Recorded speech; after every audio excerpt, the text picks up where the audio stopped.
ভুল সিদ্ধান্তের শিকার হয়ে আমি চলে গেছিলাম, দিয়ে দীর্ঘদিন পরে আমি তখনই অনুশোচনা স্টার্ট হয়, কিন্তু দীর্ঘদিন বলার পরে পরে আবার সেই অভিষেক বন্দ্যোপাধ্যায় আমাকে কাছে টানার জন্য অনুমতি দেয়। আমি যতবার প্রেয়ার করেছি কখনো মেনে নিয়েছে, কখনো মান অভিমানে দূরে সরিয়েছে, দিয়ে এই লাস্টলি এনার হাত ধরে গতকাল ডেকে পাঠিয়ে আমাকে অনুমতি দেয় যে দলটা আবার করো। তা আমি এবার আর ঠিক করেছি আর ভুল করব না, শেষ দিন পর্যন্ত, জীবনের শেষ দিন পর্যন্ত আমি তৃণমূলের সাথেই থাকব।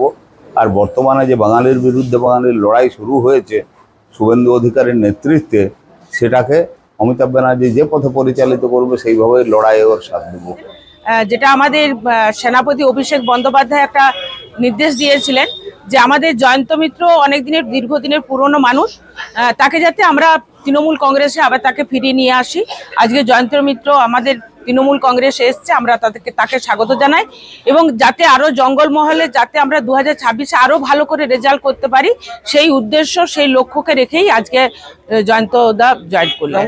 এবং আমাদের মাননীয় মুখ্যমন্ত্রী মমতা বন্দ্যোপাধ্যায়কে প্রণাম জানিয়ে গতকাল আমাদের যে বৈঠক ছিল, অভিষেক বন্দ্যোপাধ্যায় এবং সর্বভারতীয় তৃণমূল কংগ্রেসের সভাপতি সুব্রত বক্সী মহাশয় উপস্থিত ছিলেন এবং আমরা বাঁকুড়া জেলা সাংগঠনিকের আমি সভাপতি, চেয়ারম্যান, আমার ফ্রন্টাল অর্গানাইজেশন 4 জন এমএলএরা সবাই উপস্থিত ছিলাম। সেই জায়গা থেকে দাদা আমাদেরকে অভিষেক দা নির্দেশ দেন যে জয়ন্ত মিত্রকে দলে আবার ফিরিয়ে নিতে হবে।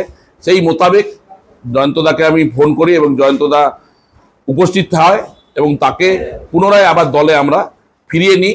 আমাদের সাথে আবার জয়ন্তদা জঙ্গলমহলে কাজ করবে এবং দলকে আরও শক্তিশালী করব। সেই জন্য আমরা সবাই মিলে একসাথে দলটা করব এবং সবাই মিলে আমরা দলকে এগিয়ে নিয়ে যাব, এটা আমাদের প্রতিজ্ঞাবদ্ধ। আমরা জয়ন্তবাবু মানে জয়ন্ত মিত্র তৃণমূলে যোগদান করলেন, এটা কোনো খবর নয়। উনি তো তৃণমূলেই আছেন। উনি বিজেপিতে এসেছিলেন 2021-এর নির্বাচনের আগে, আর নির্বাচনের ফল ঘোষণার পর থেকেই উনি কিন্তু তৃণমূলেই আছেন। যেমন এই আজকে ঘোষণা করলেন, সেই রকম ওনার কিন্তু 2026-এ আবার মনে হবে 26-এর ফল ঘোষণা হওয়ার পরে যে বিজেপিতে থাকলেই বোধহয় ভালো হতো। কাজেই এতে কিচ্ছু যায় আসে না। তার কারণ জয়ন্ত বাবুর মতো মানুষ, ওনারা সব ওই তৃণমূল যা কিছু কাজ কর্ম তোলা আদায় এগুলো সব জয়ন্ত বাবুর মাধ্যমেই অতি সুন্দরভাবে করে থাকে।